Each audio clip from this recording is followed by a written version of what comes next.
Now, for more on the shift in China-Philippines relations, I'm joined by Sourabh Gupta. He's a senior Asia-Pacific International Relations Policy Specialist at the Institute for China-America Studies. Welcome back to the show. Thank you. So, Sourabh, how do these warming diplomatic and economic ties affect both China and the Philippines? They affect both the countries in very significant ways. They've had some significant bad blood in the past couple of years.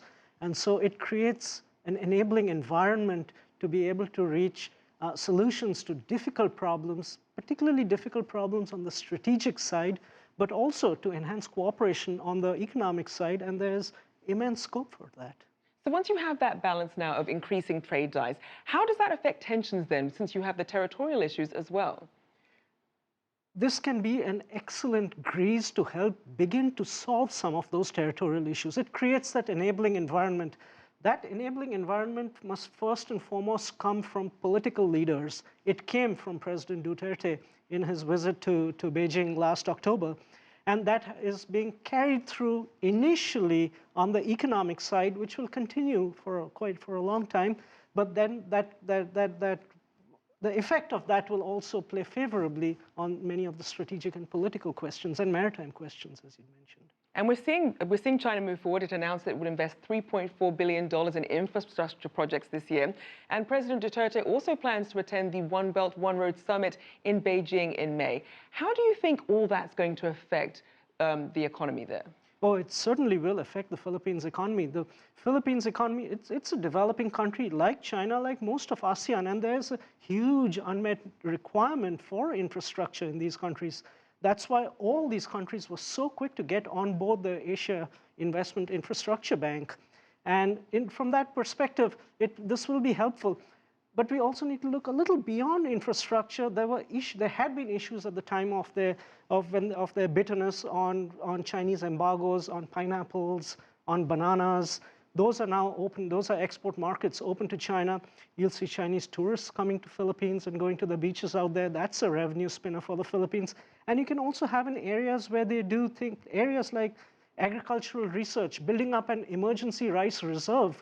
These countries often are hit by high agricultural prices, and it hits a lot of poor people. So these are all areas where they can broaden out the economic cooperation. And even going forward, what do you see as having the biggest potential for bilateral cooperation between the two? Oh, I would say at the end of the day, they must get down to now using this enabling environment to resolving many of their South China Sea disputes. They can first touch upon these by trying to implement the Declaration on Code of Conduct. They can launch a crisis communication and crisis control mechanism in the South China Sea.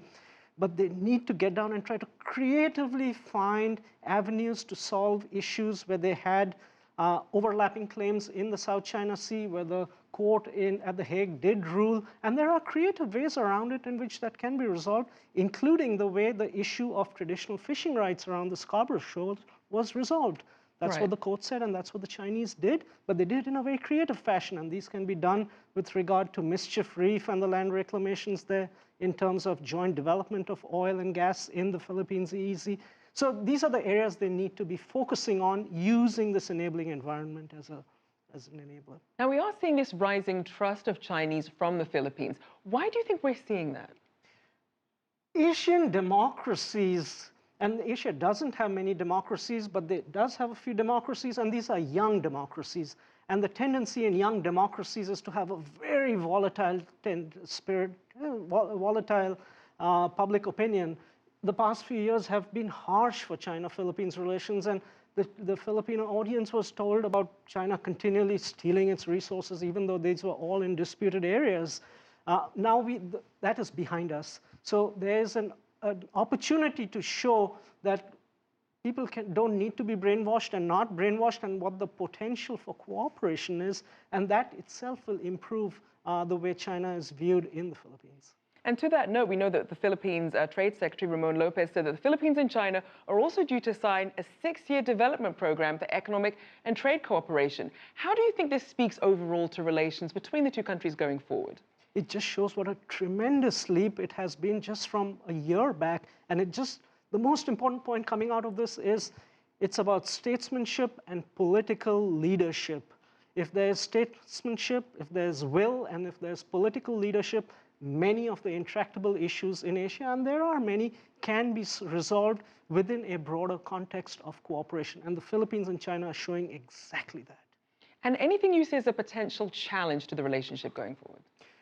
The potential challenge to the relationship at this point of time is about over expectations, that suddenly it's this rosy atmosphere and this is all going to be perfect. And that's not necessarily how these things could play out. We need to be very watchful when we do these infrastructure projects in the Philippines, that they are done transparently. There have been issues of corruption in the past which have then created a real problem, including in the South China Sea. So those issues need to be tackled.